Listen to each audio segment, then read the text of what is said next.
Tanpa kita sadari, kita tinggal di sebuah planet yang tidak pernah diam. Bumi berputar dengan kecepatan tinggi, sambil mengelilingi matahari setiap tahun.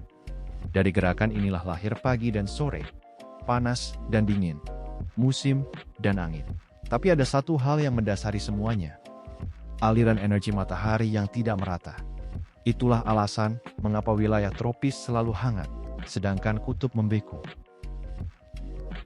Kenapa energi ini bisa membuat segala sesuatu terasa panas atau dingin? Untuk menjawabnya, mari kita lihat apa itu suhu sebenarnya.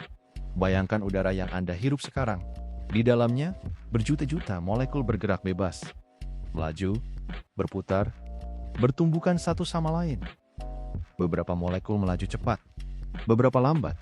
Energi dari gerak molekul inilah yang disebut energi kinetik.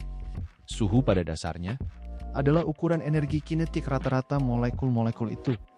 Semakin cepat mereka bergerak, semakin tinggi suhu suatu benda.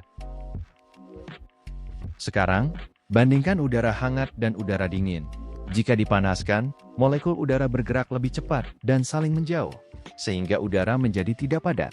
Sebaliknya, jika mendingin, mereka bergerak lebih lambat dan berkumpul rapat, membuat udara menjadi lebih padat.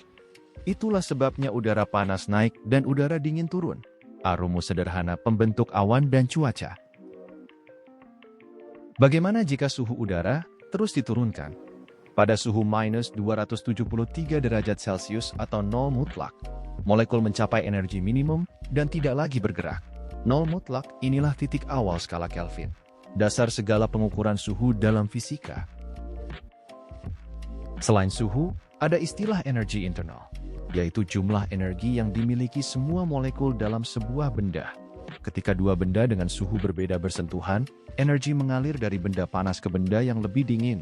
Inilah yang disebut panas, energi yang berpindah karena adanya perbedaan suhu. Proses ini bisa terjadi melalui 3 cara. Konduksi melalui kontak langsung, konveksi melalui pergerakan zatat, dan radiasi tanpa perantara.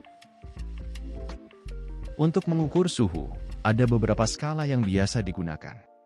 Skala Fahrenheit meletakkan titik beku air pada 32 derajat dan titik didih pada 212 derajat. Skala Celcius menggunakan 0 derajat sebagai titik beku dan 100 derajat titik didih. Sedangkan skala Kelvin dimulai dari 0 mutlak. Hubungan antara ketiganya bisa dihitung. Celcius ke Fahrenheit, Fahrenheit ke Celcius, hingga Celcius ke Kelvin. Sebagai contoh, suhu 303 Kelvin setara dengan 30 derajat Celcius atau 86 derajat Fahrenheit. Kebanyakan negara memakai Celcius, namun Amerika Serikat menggunakan Fahrenheit untuk laporan cuaca sehari-hari. Pada akhirnya, pemahaman mengenai suhu dan perpindahan panas menjembatani pengetahuan kita tentang segala peristiwa alam. Energi matahari menghasilkan perbedaan suhu, lalu menciptakan gerakan udara karena perbedaan kerapatan. Dari sinilah cuaca, angin, dan musim terbentuk. Semua ini bermula dari satu konsep sederhana, suhu sebagai ukuran jarak molekul. Memahami dasarnya berarti memahami rahasia perubahan cuaca di dunia kita, dimulai dari hal paling kecil hingga menentukan kehidupan di bumi.